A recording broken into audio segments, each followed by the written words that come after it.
That was a good movie. Hey y'all, before I get into a review of this film, the first thing I want to say is stuff like this, IMDb, and everyone that just wants to remember Robert Pattinson for playing Sparkly Boy, that better stop now. It's because he is such a good actor, and I feel so bad for him that his whole career has just been overshadowed by everyone remembering him for playing a character that he doesn't even like that he played. Did your Twilight experience turn out to be what you expected? Oh. Now that he's played a role as iconic as Batman, and not only played a role as iconic as Batman, played it well. Like, he is phenomenal in this movie.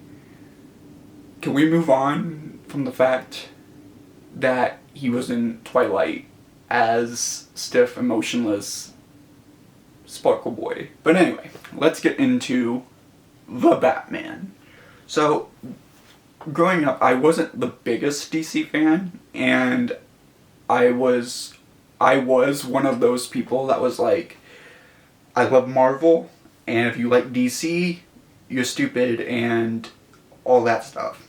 It wasn't until a few years ago that I finally dropped that mentality, because I kind of just realized, what's the point of being like that? They're both different companies going about how they write stories and characters and universes very differently. It's just, it comes down to preference. You can't really say that either one is better or worse. I've learned to actually really like Batman. However, I never really liked the film interpretations of him. Other ones like Christian Bale and Ben Affleck and Adam West, even though Adam West is the best Batman, period, I could never really get into them. Like, they never felt right. And that's really weird for someone to say who didn't really grow up with Batman. This is a Batman that I can get behind. So, first thing I really want to praise on this film is Gotham. Gotham, I've always understood to be a shitty place. Like, it's like the shit stain of the world. This film did a phenomenal job of really creating that ambience, because I feel like other interpretations of Gotham, especially in the movies like Joker or Dark Knight trilogy,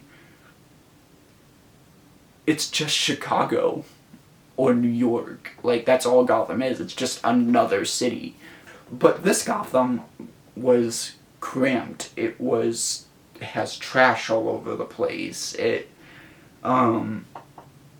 genuinely feels like, yeah, this is the kind of place that people like Riddler or that shady DAs and police chiefs would be coming out of. That was, to me, what was the real selling point of this film, because if Gotham wasn't convincing as a shitty place, then the rest of this, I think, falls apart. You can completely understand from the feeling of this city why there are people like Batman, why there's someone like the Riddler. It was so well done, and you can just tell that they put a lot of thought into making Gotham feel like a character itself.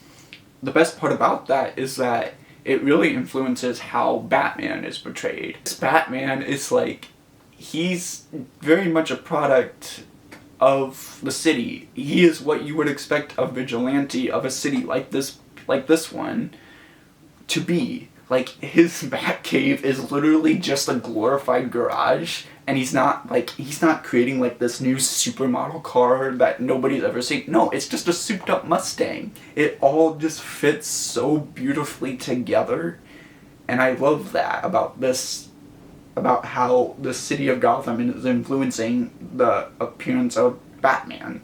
We've just gotten so comfortable with the idea that oh, Gotham? Yeah, that's where Batman is. But now it's this isn't where Batman is, this is where he's from. And then, of course, Gotham being as crappy as it is, it very much makes it believable why someone like the Riddler would exist. And Paul Dano's portrayal of the Riddler is phenomenal. Like, there are so many scenes with this guy where it was legit making my skin crawl with how he was performing this interpretation of the character. He is for sure one of those characters where it's like, I understand why you're doing what you're doing, but how you're going about it, let's not do that. That's not okay. The best thing about this is how it competes Riddler and Batman's ideologies against each other. Both of them want to clean up Gotham, not just of criminals, but also of corrupted officials like DAs and police chiefs and stuff like that. They want to clean all that up. But it's just the way that they want to go about it is what's not clicking. Riddler is very much like, oh, if you do it my way, it'll be quick and over and Gotham will be better for it. And where Batman obviously has the whole, I'm not killing, period. You do find later in the movie that Riddler does come from a similar background to Bruce Wayne. It was very interesting to see how to do a portrayal of a villain, of a Batman villain that comes from a similar background as him, but took that same background and ran with it in a whole other direction. But as can come from reinterpreting a character, especially one that has been reinterpreted as much as Batman, there are gonna be some faults. And Zoe Kravitz did a phenomenal job in this role. Honestly, you can say that about all the actors. Everyone brought their A game for this movie. But my problem with Catwoman in this movie is they do develop a relationship between her and Batman. And it kind of comes out of left field. It's not enough to be like, oh my gosh, this is like a big sore spot for the movie. But it is there to the point where it's like, I wish they just didn't even try. And it feels like that the only reason that they did try was because it's Batman and Catwoman. When they're on screen together for a film, they gotta get together at some point, or they gotta do something to show that there's some romantic chemistry between them. Another sore spot for the movie, and this is one that I do think is a pothole. A way of showing how this is very much the beginning of Batman's career is that the police still don't fully trust him. They're still like, we don't know you, you're wearing a mask, you're running around, we don't know why you're doing this, we still don't trust you.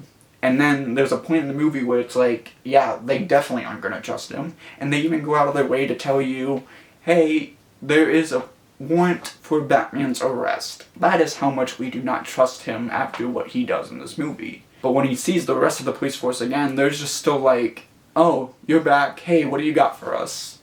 And he starts actively working with them again? And I'm just kind of like, but what happened to the arrest warrant? Those are the two biggest problems that I had with it, and neither of them are really like enough to ruin the film. Overall, I am probably going to give The Batman an 8 out of 10. Who wants to go see it with me again this weekend? But anyway, I'm going to end it there, y'all. Please let me know your thoughts on The Batman down below. Where does this version of Batman personally rank for you in comparison to other Batmans? What was your favorite part of the movie? What was part you didn't really like that much? And are you looking forward to the possibility of there being a sequel? I'm going to end it there. I will see you guys next time.